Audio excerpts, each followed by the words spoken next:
Bienvenido, gracias por acompañarme en este tema número 2. Como hemos visto en los temas anteriores, hemos iniciado el estudio del derecho en la Edad Media. El derecho y la legislación en la Edad Media estaba caracterizado por tres frentes normativos.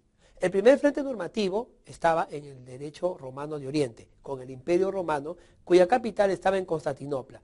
El segundo frente se encontraba en el derecho canónico, aquel que surge de los experimentos filosóficos de la Iglesia Católica Romana y cuya sede principal estaba en Roma. Teníamos también el derecho del Imperio Carolingio, aquel que fue codificado mediante las epistolares que dictaba el emperador Carlomagno. Esos tres frentes normativos podían y debían definitivamente reunir y proteger los bienes y las instituciones jurídicas provenientes del antiguo derecho germánico, del antiguo derecho visigodo y del antiguo derecho de los imperios de los romanos propiamente dicho. Bien, vamos entonces ahora a seguir con la segunda parte de la Edad Media y la normatividad que regía en aquella oportunidad. Quiero mostrarte una diapositiva que tú podrás reconocer en forma inmediata. Lo que estamos viendo en la diapositiva es el territorio que ocupaba el Sacro Imperio Romano Germánico. Como tú puedes apreciar, las fronteras que tenían este Sacro Imperio Romano Germánico iba desde el mar Adriático hasta las costas del mar Mediterráneo, ocupaba gran parte de Italia, gran parte de Francia y gran parte de lo que hoy día es Alemania y Germania. También los territorios de Polonia y una parte de la zona de Croacia. El Imperio Romano Germánico era un imperio que había surgido de la base del Imperio Carolingio. De los tres reinos existentes en el Imperio Carolingio, es decir, Francia, Italia y Germania, el reino de Germania fue el más importante. A partir del siglo XII se recibe como sistema regulador el Corpus Juris Civilis en un proceso de recepción de la legislación de Justiniano, entre las que se adherían normas propias. Es decir, el Sacro Imperio Romano Germánico recibe la normatividad y las instituciones protegidas y amparadas por el Corpus Juris Civilis, y de esa manera se realiza una recepción de esa legislación. El Sacro Imperio Romano Germánico, a través de este proceso de recepción, comienza a tener una provisión jurídica que se expresó en la elaboración de leyes dictadas por el emperador, con la aprobación de los mayores en las denominadas dietas imperiales. Estos mayores estaban conformados por gente noble afín a la corona. Lo que vemos en la diapositiva es una de las coronas que en su momento usaban los grandes emperadores del Sacro Imperio Romano Germánico, como Otón I y sus sucesores. Estas dietas imperiales, se constituían en leyes, que se dividían en dos clases. El primer grupo de leyes eran las leyes de organización política y las leyes de la paz. Entre estas leyes de la paz se encuentra el concordato firmado en la ciudad de Worms en el año 1122 que puso fin a la denominada Guerra de las Investiduras. Las leyes de la paz entonces constituyen una forma de norma legal que comienza a regir la vida del Sacro Imperio Romano Germánico. Junto con estas leyes de paz, como el concordato de Worms, se encuentra también la Sententia de Regalibus. La Sententia de Regalibus, firmada y emitida en el año 1158, se realizó con motivo del reparto de las regalías en Italia, que fueron incorporadas más tarde en los libros Feodorum. Dentro de las leyes de la paz, ubicamos también a la denominada Ley de la Paz Territorial, jurada en la Maguncia. En la imagen podemos ver a Otón I, uno de los grandes emperadores del Sacro Imperio Romano Germánico, quien fue uno pues que llevó la corona que acabamos de ver y que se encuentra exhibido en museos de la actualidad. Tanto Otón I como los siguientes emperadores del Sacro Imperio Romano Germánico trataban de recepcionar la legislación de Justiniano, que como ya hemos dicho en repetidas ocasiones, contenía las instituciones que el Imperio Romano en su época había, a través de sus principales pensadores y jurisconsultos, había rescatado y consolidado.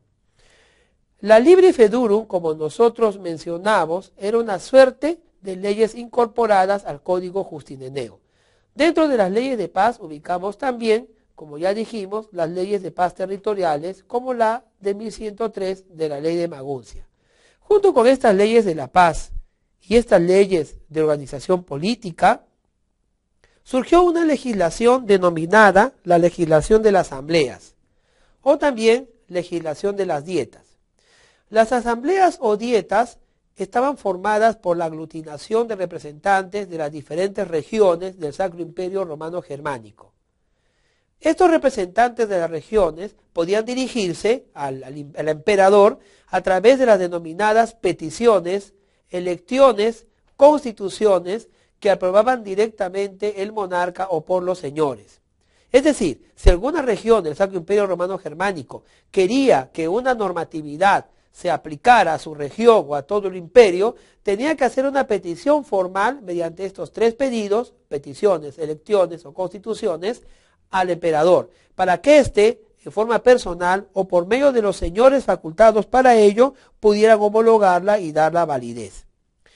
Cabe mencionar que desde la época de Carlomagno, cuya figura podemos ver, el emperador no obraba solo. Siempre recurría a lo que se llamaba sus consejeros o también a representantes de la nobleza que, uniendo su criterio al del emperador, podían determinar y homologar alguna norma legislativa.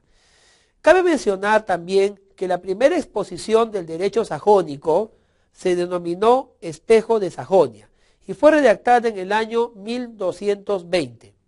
El Espejo de Sajonia, o primera exposición de las leyes que regían a los sajones, en contraprestación a las leyes que Carlomagno quería instaurar a ellos por la fuerza, mediante el Imperio Carolingio y la ley carolingia, en contraprestación a eso, fue finalmente homologada y de carácter feudal aprobada en dos partes. Esta obra de carácter feudal tiene en la primera parte un libro denominado Derecho Territorial, y en la segunda denominado Derecho Feudal. Ambas partes del libro expone la normatividad y la legislación en la cual se vivía en las sociedades sajonas. Obviamente, esta normatividad, al ser homologada por el Sacro Imperio Romano Germánico, la legalizaba para el uso de la vida por parte de los sajones. Oficialmente, el imperio, o Reich, se componía del rey, que había de ser coronado emperador por el mismo Papa, tenemos la imagen de Otón I, hasta el año 1508. El imperio o Reich, compuesto de una manera monárquica, y los Reichsstände, o estados imperiales de los pueblos germánicos. Como podemos ver en la diapositiva, podemos encontrar muchas regiones y cada una tenía sus estados imperiales. No se llamaban departamentos o regiones, como aquí, sino se recibían el nombre de Reichsstand. Estos estados imperiales eran, en su mayoría, habitados por los pueblos germánicos que formaban parte del Sacro Imperio Romano Germánico. La coronación papal de Carlomagno, uno de los grandes emperadores y fundadores de este imperio, como emperador de los romanos en el año 800 después de Cristo, constituyó el ejemplo que siguieron los posteriores reyes. Y fue la actuación de Carlomagno defendiendo al Papa frente a la rebelión de los habitantes de Roma, lo que inició la noción del emperador como protector de la Iglesia. Ya le había explicado a ustedes en clases anteriores que el derecho canónico y los derechos posteriores ya no consideraban que el emperador sea divino, pero sí consideraban que su poder era de origen divino y que era voluntad divina. La coronación de Carlomagno, como ya dije, representa entonces el perfil de los monarcas de aquella época de proteger a los papas que se turnaban en el pontificado del Imperio Romano. Convertirse en emperador requería entonces acceder previamente al título de rey de los alemanes, también denominado Deutscher König. Desde tiempos inmemoriales, los reyes alemanes habían sido designados por elección. En el siglo IX era elegido entre los líderes de las 5 tribus más importantes: los francos, los sajones, los bávaros, los suevos y los tirungios. Todos estos pueblos bárbaros, unificados ya bajo el imperio germánico, posteriormente dieron a luz a los famosos ducados. Los duques laicos y religiosos del reino tenían que elegir próximamente al rey, reduciéndose finalmente a los llamados Kurfürsten, príncipes electores. La existencia de los príncipes electores en realidad demuestra que no todo el poder prescindía en el rey o en el emperador. Ya en la Edad Media y en la época de la Reforma, los príncipes electores tuvieron tremendo poder al discutir y pelear una cota de poder con el emperador y con los representantes de la Iglesia Apostólica Romana. Los príncipes electores tenían bajo su jurisdicción diferentes tierras y diferentes súbditos. Los príncipes electores constituían esa fuerza noble que contaban incluso con economía y con ejércitos propios. El colegio de electores finalmente quedó establecido mediante la bula de oro del año 1356. El establecimiento de este colegio de electores constituye el triunfo de los príncipes electores, antiguos duques y antiguos líderes de las 5 tribus más importantes, un triunfo político que reparte una cuota de poder y hace del imperio, Sacro Imperio Romano Germánico, un imperio con poderes en alguna forma delegados. Inicialmente hubo 7 electores, pero su número fue variando ligeramente a través de los siglos. El consejo o colegio de electores entonces marca un hito importante de la Edad Media respecto al poder absoluto del emperador. En el año 1508, los recién elegidos reyes debían trasladarse entonces a Roma para ser coronados emperadores por el Papa. No obstante, el proceso solía demorarse hasta la resolución de algunos conflictos crónicos. Por ejemplo, había que imponerse en el inestable norte de Italia, resolver disputas pendientes o personales con el patriarca romano. Solamente así el Papa romano podía de alguna manera nombrar pues emperador al rey que había sido elegido por los príncipes electores. Eso fue el destino de Otón I y de todos los reyes del Sacro Imperio Romano Germánico que lo precedieron y lo sucedieron. Las tareas habituales de un soberano, como decretar normas o gobernar autónomamente el territorio, fueron siempre, en el caso del emperador, sumamente complejas. Su poder estaba fuertemente restringido por los diversos líderes locales. Desde finales del siglo XV, el Reichstag, conocido como la Dieta, se estableció como un órgano legislativo del imperio, una complicada asamblea que se reunía a petición del emperador, sin una periodicidad establecida y en cada ocasión en una nueva sede. En 1663 el Reichstag se transformó en una asamblea permanente. Es importante mencionar que todo este bagaje normativo e institucional iba a tener una importancia especial en el inicio de lo que más tarde sería ese fenómeno social conocido como la Reforma. En la Reforma fueron los príncipes electores quienes, disputándose el poder con el emperador y con la Iglesia romana, establecieron la libertad de su conciencia, declarándose y protestando contra las intenciones del emperador de aquel entonces de no acceder al avance de la Reforma en las ciudades y pueblos donde ésta no había sido predicada. Este ejemplo de la Reforma nos da pues a nosotros, nos ilustra necesariamente ese constante litigio que había por la normatividad y el poder. Los estados imperiales eran conocidos como Reichstag. Ya hemos mostrado, y volvemos a hacerlo, el mapa en el cual el Sacro Imperio Romano Germánico demostraba sus estados imperiales. Cada estado imperial era una entidad considerada con ese nombre. Conforme a las leyes feudales, no tenía más autoridad por encima que la del emperador del Sacro Imperio Romano. Entre dichos estados se contaban territorios gobernados por un príncipe o duque, y en algunos casos reyes. A los gobernadores del Sacro Imperio, con la excepción de la corona de Bohemia, no se les permitía ser reyes de territorios dentro del imperio, pero algunos gobernaron reinos fuera del mismo, como ocurrió durante algún tiempo con el reino de la Gran Bretaña, cuyo rey era también príncipe elector de Hannover. Los príncipes electores, como ya dijimos, eran aquellos que dirigían estos estados imperiales. Cada estado imperial tenía cierta autonomía, pero estaban íntimamente relacionados con los mandatos del Sacro Imperio Romano Germánico. Los territorios gobernados por estos príncipes estaban bajo la jurisdicción de este duque o este príncipe que actuaba como rey. Aunque no tenía el nombre de rey, las facultades de disposición, las facultades de gobierno y administración estaban relacionados con facultades muy poderosas que incluía de alguna forma cierta extraterritorialidad. El príncipe elector era aquel autoridad suprema de un estado imperial y por encima de él estaba el emperador, que como ya dijimos, para hacerlo tenía que haber sido primero rey elegido por todos los príncipes electores o por derecho de sangre y haber sido coronado por el pontífice de Roma. Otra forma de territorios que tenían los estados imperiales era el denominado territorio eclesiástico. Los territorios eclesiásticos eran dirigidos por un obispo o un príncipe obispo. En el primer caso, el territorio era con frecuencia idéntico al de la diócesis, recayendo en el obispo tanto los poderes mundanos como los poderes eclesiásticos.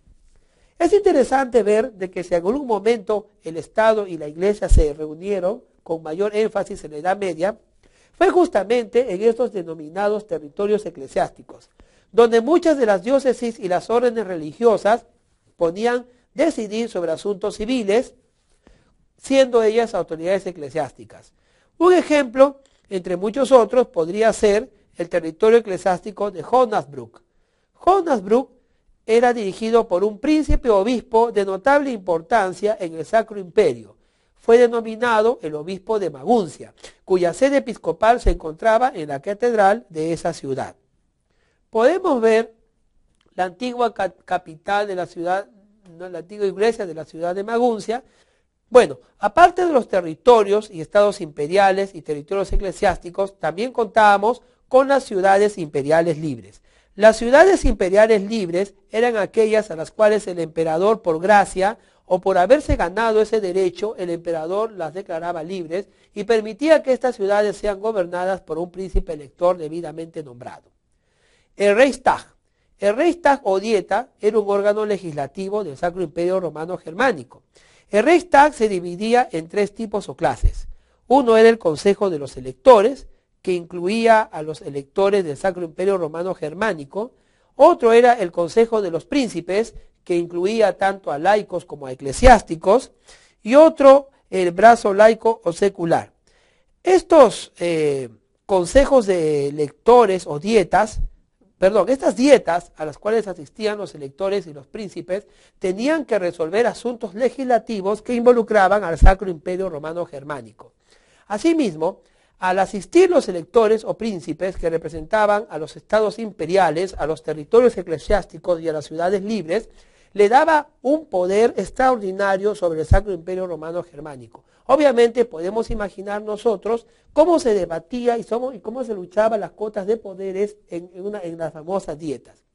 En las dietas se resolvían problemas de vital importancia y de seguridad nacional. Fue justamente en dos dietas con las que se quiso resolver el problema de la reforma protestante en el Imperio Alemán. Posteriormente, las dietas existieron muchos años. La dieta de Worms y la dieta de Hamburgo fueron convocados por el emperador en un determinado momento más adelante de la Edad Media y en la Reforma para poder solucionar problemas similares. Vamos a mostrarles a continuación nuevamente la imagen de la ciudad. ¿Por qué? Definitivamente queremos que ustedes vean que el brazo laico o secular del Sacro Imperio Romano Germánico eran los príncipes. Como gran título de príncipe o gran duque o conde palatino o margrave o landgrave tenían derecho a voto. Todos los príncipes tenían derecho a voto si asistían a la dieta. Algunos tenían varios votos al poseer el gobierno de más de un territorio con derecho a voto. No se votaba por persona, sino su voto valía por el número de territorios o ciudades que tenía bajo su gobierno y jurisdicción. Asimismo, el consejo incluía 4 colegios que agrupaban a condes, los de Waterloo, Suabia, Franconia y Westfalia. Cada colegio podía emitir un voto en conjunto, Ya nos imaginamos que las dietas entonces tenían, pues, como ya dije, un poder extraordinario sobre el futuro del Sacro Imperio Romano Germánico. Eso era el brazo laico. Paralelo al brazo laico, las dietas contenían también un brazo eclesiástico. El brazo eclesiástico estaba conformado por los arzobispos, algunos abades y los dos grandes maestres de la orden de los caballeros teutones y de los caballeros hospitalarios, también denominado Orden de San Juan. Tenían cada uno de ellos un voto. Varios abades más estaban agrupados en dos colegios. Uno de ellos era el de Suabia y otro era el colegio de abades de Rin. Y cada colegio tenía un voto colectivo. El Consejo de las Ciudades Imperiales incluía también representantes de esas ciudades agrupados en dos colegios, teniendo cada uno un voto colectivo. No obstante, no era totalmente igual al resto, ya que no tenía derecho de voto en diversas materias, como en el de la admisión de nuevos territorios.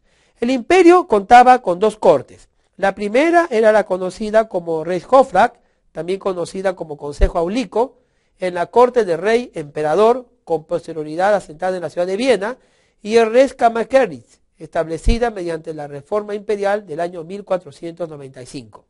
Tanto el Reichshofrat como el Reichskammergericht son de alguna manera cortes que resolvían los problemas judiciales del Sacro Imperio Romano. Como vemos, la normatividad que regía este imperio era bastante estricta y buscaba de alguna manera acercarse ciertamente a la modernidad. El régimen jurídico de las ciudades. En la primera fase de su estructura jurídica, toda ciudad medieval, libre o dependiente, tenía un señor de la ciudad. También tenía un señor del territorio municipal, que era a su vez señor del mercado, a quien se le pagaban los impuestos aduaneros y de intercambio, y un señor del tribunal. Desempeñaban este cargo el mismo monarca, como ocurrió en las ciudades de Colonia y Magdeburgo, cuya foto podemos ver en la diapositiva. O también un laico aristócrata, lo que ocurrió en algunas ciudades italianas. Con el paso del tiempo y como consecuencia del proceso de independización entre los siglos X y XII, el rey o el señor otorgaban a las ciudades la concesión de un derecho o fuero más o menos amplio que les permite constituirse en entidades de derecho público no dependientes. Llegan entonces estas ciudades libres a convertirse en centros políticos de legislación y administración autónomas y en circunscripciones enteramente independientes. La noción de autonomía municipal se presenta en cada ciudad como el inicio del asentamiento de las bases para un futuro derecho municipal que se va elaborando con el correr del tiempo mediante la actividad intensa de los denominados tribunales municipales. A la par del derecho del Sacro Imperio Romano Germánico, se desarrollaba en otra parte del territorio europeo el derecho anglosajón o anglo-sajónico. El derecho anglosajón es muy importante en el desarrollo de la Edad Media. Los anglos y los sajones fueron los primeros germanos que introdujeron leyes escritas en la Gran Bretaña, configurando el carácter germánico de este sistema jurídico. Las leyes anglosajónicas o anglosajonas se elaboraron conforme a modelos romanos, con mezcla de principios eclesiásticos y preponderancia de algunas costumbres. Los obispos aparecen como consejeros legales del monarca. En el año 725, el rey de Welsh estableció el juicio por jurado, compuesto por el rey y 12 hombres sabios. Se aplica la ordalia, que es un método que consistía en que el acusado pase por pruebas terribles, y si sobrevivía era considerado inocente. Sin embargo, el fenómeno más importante fue la aparición del denominado common law, es decir, del derecho común, que emergió en el siglo XII en el reinado de Enrique II, quien dirigió el reino entre 1154 y el año 1189. El common law y su aparición coincide con el aumento de los archivos y los registros donde se almacenan los precedentes judiciales. El gobierno de Enrique II está marcado con el aumento de litigios sobre las propiedades en el campo y en la ciudad. Surge entonces el fenómeno de la unidad jurídica por las decisiones de los tribunales reales de justicia que desplazaron a la fuente de la costumbre. Será la opinión de los tribunales de justicia los que finalmente decidirán la resolución de los conflictos. El cambio en el sistema legal inglés se percibe en el Tratado de Derecho sobre Leyes y Costumbres, por el que las normas del tratamiento de las que nacen los yearbooks, en el reinado de Eduardo, que eran los resúmenes de los casos más importantes del año. Los yearbooks definitivamente ayudan al derecho anglosajón y establecen la jurisprudencia, es decir, las resoluciones y las sentencias de los magistrados como posibles de ser invocados en la resolución de los conflictos. A la par del derecho anglosajón, en Francia también hay un desarrollo de la normatividad. El panorama francés en la Edad Media era heterogénea en lo jurídico por la falta de unidad política y puede formularse una característica general. Cada feudo estaba regido por un sistema territorial propio. Así, en los siglos XI y XII, el norte de Francia era la zona donde prevalecía la costumbre y el sur correspondía al derecho escrito, que era el derecho romano. Al extinguirse la Edad Media, se encuentran en Francia las siguientes fuentes. Se encuentran, por ejemplo, las ordenanzas reales, que recibían diversos nombres como ordenanzas, edictos y letras patentes. También encontramos el derecho consuetudinario en el norte y el derecho romano en el sur. Francia, pues, tenía un bagaje de legislaciones con lo cual resolvía sus conflictos, que no necesariamente era unificada. El derecho canónico incluso era usado para cuestiones sujetos a las jurisdicciones de la Iglesia. Son entonces, con la aparición de los famosos glosadores, quienes, siendo especialistas del derecho, en el siglo XI comienzan a estudiar el derecho romano clásico y se limitan a glosar, es decir, a comentar cada una de las palabras que componía la definición de un determinado material de derecho romano, pero sin ninguna actualización. El que inicia estos métodos fue Irnerio, y tenemos también a otros como el búlgaro Martín García, Hugo de Alberico, y llega a su culminación con el gran glosador Acucio. Las glosas son interpretaciones anteriores a la glosa ordinaria. La glosa ordinaria fue una obra publicada en 1927 y equiparó en autoridad al texto de las Pandectas y se clausura con esto el primer grado teorético de la ciudad jurídica medieval. La tarea consistía en aclarar palabra por palabra, es decir, glosar, lo que hacía entre líneas y al margen del texto. También escribían sumas, que eran estudios completos de la parte del corpus. Los postglosadores o conciliadores tratan de realizar una tarea de orden práctico. Abordaron los textos romanos con mayor libertad. No se proponían explicar la letra, sino indagar la razón de ser de la ley. Tenemos entre ellos a dos principales glosadores, entre ellos a Sino de Pistoia. Sino de Pistoia, a quien vemos en la pantalla, en la imagen que tenemos en la diapositiva, vivió entre los siglos XIII y XV y desarrolla una obra postglosadora en la que, luego de leer las normas romanas, él daba su opinión y su interpretación. Podríamos decir que los glosadores eran transcriptores, traductores, mientras que los postglosadores eran intérpretes.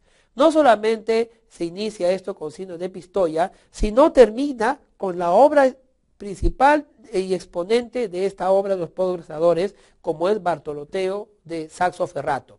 Bartolomeo de Saxo-Ferrato vivió entre los años 1313 y 1357 de nuestra era. Es el que principió de la personalidad jurídica para el extranjero, porque estos no estaban protegidos. Los extranjeros no estaban protegidos por ninguna de las normas, y Saxo-Ferrato dijo la siguiente máxima: los bienes de una persona siguen el lugar donde está. Con Saxo-Ferrato y los postglosadores se inicia una forma de interpretar de la legislación romana que hasta el día de hoy nosotros hemos adoptado para nuestra legislación. Bien, ahora quiero yo terminar diciéndote esto. La Edad Media significa una época de transición, una época en la cual el derecho, a pesar de la edad oscura de la cual siempre se ha acusado, se ha desarrollado y ha generado una serie de normatividad y legislación que hasta el día de hoy protege nuestras instituciones. El derecho romano de Oriente, el derecho visigodo, el derecho franco, el derecho carolingio, el derecho del Sacro Imperio Romano, el derecho anglosajón y el derecho francés mantuvieron de una u otra forma las instituciones que hoy día dirigen nuestra historia normativa. Entonces, siendo esto, se aventuraba a una edad diferente, la edad moderna, aquella edad en la que también iba a significar una edad de transición, desde las instituciones romanas y medievales hacia la apertura de una edad contemporánea. Quiero pedirte que me acompañes en este recorrido futuro en los temas que nos vienen para adelante.